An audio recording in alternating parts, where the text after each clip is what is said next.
Hi, I'm Lynda Margaret, and I am the podcast reader. It is now time for Dr Henry Jekyll to make his final summation of the case. We begin this last day at the point where Jekyll is convinced that Hyde must be gotten rid of for good. Maybe he wasn't so convinced, because he was still renting Hyde's apartment in Soho, and was still keeping Hyde's clothes ready for him to wear in his cabinet. That doesn't really sound like a man who has totally freed himself from all carnal pleasures. Nevertheless, we are at the point where Jekyll resumes control, after Hyde has joyfully committed the murder of Sir Danvers Carew. He is resolute that that Hyde must never see the light of day again. Or is he? Let's read now and let Jekyll finish the story for us. The next day came the news that the murder had not been overlooked, that the guilt of Hyde was patent to the world, and that the victim was a man high in public estimation. It was not only a crime, it had been a tragic folly. I think I was glad to know it. I think I was glad to have my better impulses thus buttressed and guarded by the terrors of the scaffold. Jekyll was now my city of refuge. Let but Hyde peep out an instant, and the hands of all men would be raised to take and slay him. I resolved in my future conduct to redeem the past, and I can say with honesty that my resolve was fruitful of some good. You know yourself how earnestly, in the last months of the year, I laboured to relieve suffering. You know that much was done for others, and that the days passed quietly, almost happily for myself. Nor truly can I say that I wearied of this beneficent and innocent life. I think instead that I daily enjoyed it more completely, but I was still cursed with my duality of purpose, and as the first edge of my penitence wore off, the lower side of me, so long indulged, so recently chained down, began to growl for license. Not that I dreamed of resuscitating Hyde. The bare idea of that would startle me to frenzy. No, it was in my own person that I was once more tempted to trifle with my conscience, and it was as an ordinary secret sinner that I at last fell before the assaults of temptation. There comes an end to all things. The most capacious measure is filled at last, and this brief condescension to my evil finally destroyed the balance of my soul. And yet I was not alarmed. The fall seemed natural, like a return to the old days before I made my discovery. It was a fine, clear January day, wet underfoot where the frost had melted, but cloudless overhead, and the Regent's Park was full of winter chirrupings and sweet with spring odours. I sat in the sun on a bench, the animal within me licking the chops of memory, the spiritual side a little drowsed, promising subsequent penitence, but not yet moved to begin. After all, I reflected, I was like my neighbours, and then I smiled, compared myself with other men, comparing my active goodwill with the lazy cruelty of their neglect. And at the very moment of that vainglorious thought, a qualm came over me, a horrid nausea and the most deadly shuddering. These passed away and left me faint, and then, as in its turn faintness subsided, I began to be aware of a change in the temper of my thoughts, a greater boldness, a contempt of danger, a solution of the bonds of obligation. I looked down. My clothes hung formlessly on my shrunken limbs. The hand that laid on my knee was corded and hairy. I was once more Edward Hyde. A moment before I had been safe of all men's respect, wealthy, beloved, the cloth laying for me in the dining room at home. And now I was the common quarry of mankind, hunted, houseless, unknown murderer, thrall to the gallows. My reason wavered, but it did not fail me utterly. I have more than once observed that in my second character, my faculties seem sharpened to a point, and my spirits more tensely elastic. Thus it came about that where Jekyll perhaps might have succumbed, Hyde rose to the importance of the moment. My drugs were in one of the presses of my cabinet. How was I to reach them? That was the problem that, crushing my temples in my hands, I set myself to solve. The laboratory door I had closed. If I sought to enter by the house, my own servants would consign me to the gallows. I saw I must employ another hand, and thought of Lanyon. How was he to be reached? How persuaded? Supposing that I escaped capture in the streets, how was I to make my way into his presence? And how should I, an unknown and displeasing visitor, prevail on the famous physician to rifle the study of his colleague Dr. Jekyll? Then I remembered that of my original character one part remained to me. I could write my own hand, and once I had conceived that kindling spark, the way I must follow became lighted up from end to end. Thereupon I arranged my clothes as best I could, and summoning a passing hansom, drove to an hotel in Portland Street, the name of which I chanced to remember. At my appearance, which was indeed comical enough, however tragic a fate these garments covered, the driver could not conceal his mirth.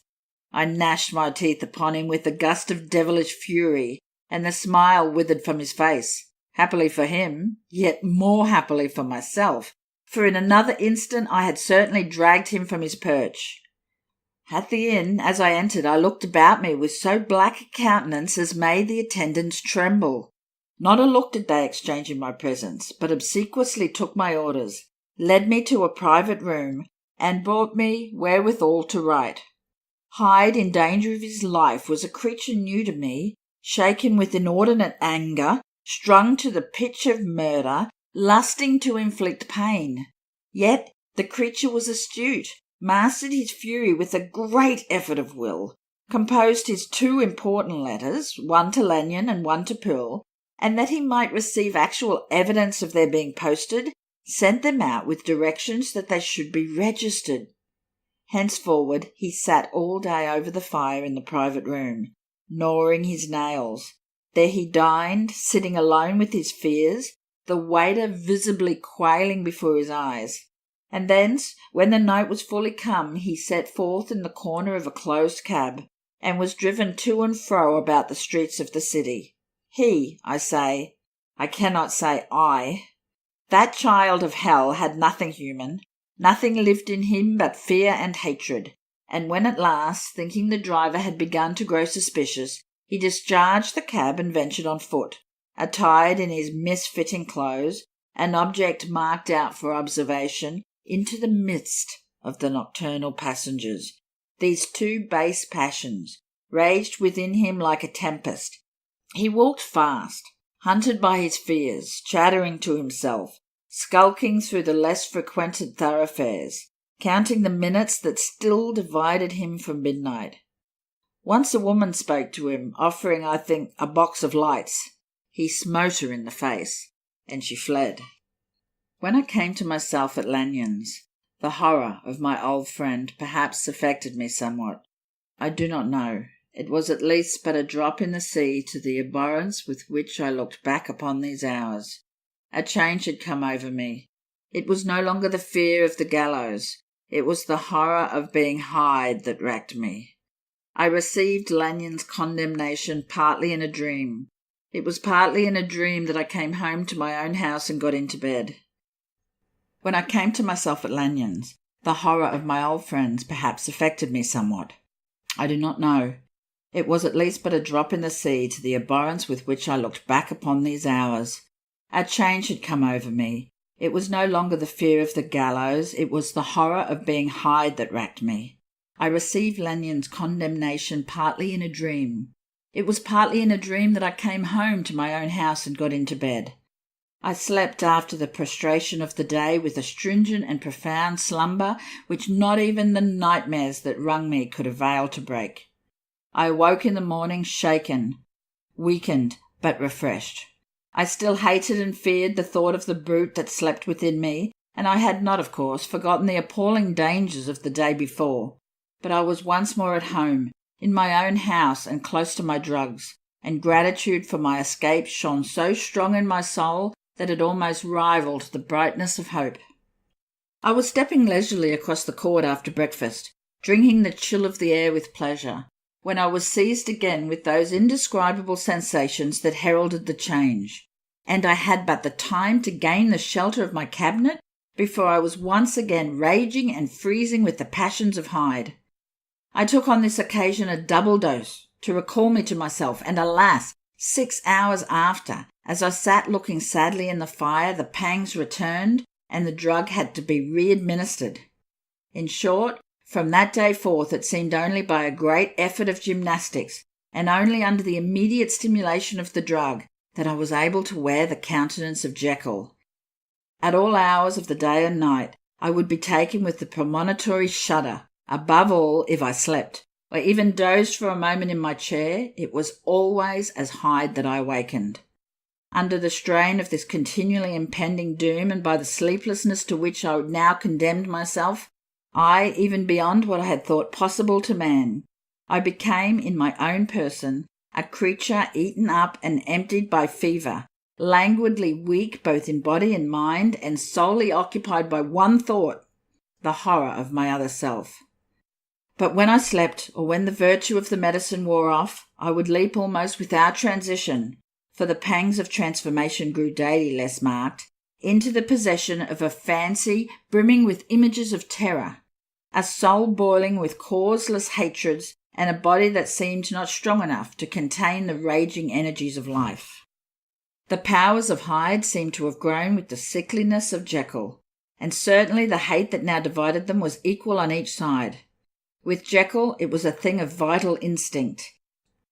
He had now seen the deformity of that creature that shared with him some of the phenomena of consciousness, and was co-heir with him to death, and beyond these links of community, which in themselves made the most poignant part of his distress, he thought of Hyde, for all his energy of life, as of something not only hellish, but inorganic.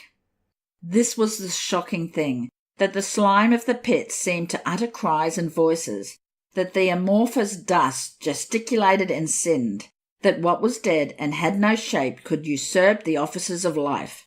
And this again, that insurgent horror was knit to him closer than a wife, closer than an eye, lay caged in his flesh, where he heard it mutter and felt it struggle to be born, and at every hour of weakness, and in the confidence of slumber, prevailed against him and disposed him out of life. The hatred of Hyde for Jekyll was of a different order. His terror of the gallows drove him continually to commit temporary suicide, and return to his subordinate station of a part instead of a person. But he loathed the necessity, he loathed the despondency into which Jekyll was now fallen, and he resented the dislike with which he was himself regarded. Hence the ape-like tricks that he would play me, scrawling in my own hand blasphemies on the pages of my books, burning the letters and destroying the portrait of my father. And indeed, had it not been for his fear of death, he would long ago have ruined himself in order to involve me in the ruin. But his love of me is wonderful. I go further. I, who sicken and freeze at the mere thought of him, when I recall the objection and passion of this attachment, and when I know how he fears my power to cut him off by suicide, I find it in my heart to pity him. It is useless, and the time awfully fails me, to prolong this description. No one has ever suffered such torments. Let that suffice.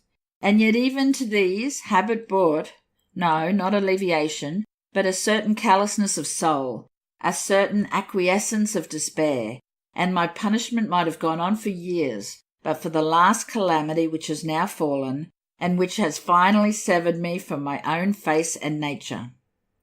My provision of the salt, which had never been renewed since the date of the first experiment, began to run low.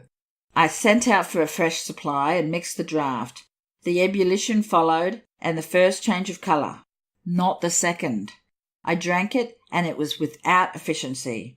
You will learn from Pearl how I have had London ransacked. It was in vain, and I am now persuaded that my first supply was impure, and it was that unknown impurity which lent efficacy to the draught. About a week has passed, and I am now finishing this statement under the influence of the last of the old powders. This, then, is the last time, short of a miracle, that Henry Jekyll can think his own thoughts and see his own face. now how sadly altered, in the glass. Nor must I delay too long to bring my writing to an end, for if my narrative has hitherto escaped destruction, it has been by a combination of great prudence and great good luck. Should the throes of change take me in the act of writing it, Hyde will tear it in pieces, but if some time shall have elapsed after I laid it by, his wonderful selfishness and circumscription to the moment will probably save it once again from the action of his ape-like spite. And indeed the doom that is closing on us both has already changed and crushed him. Half an hour from now, when I shall again and forever re-endue that hated personality, I know how I shall sit shuddering and weeping in my chair, or continue with the most strained and fear-struck ecstasy of listening to pace up and down this room, my last earthly refuge, and give ear to every sound of menace. Will Hyde die upon the scaffold? Or will he find courage to release himself at the last moment? God knows. I am careless. This is my true hour of death, and what is to follow concerns another than myself. Here then, as I lay down the pen and proceed to seal up my confession, I bring the life of that unhappy Henry Jekyll to an end. Poor Jekyll. I didn't think that I would end up feeling sorry for him. He was just looking for a way to be free of the duality of thought that inhabits us all. I think his folly was in thinking that he could pander to his base instinct and still be seen by the world as a man of substance. I wonder if, when we pander to our base instincts, if we are actually satiating our somewhat small appetite, or we are feeding the base instinct in a way that will eventually overpower us. I can't believe this is the last day of the book.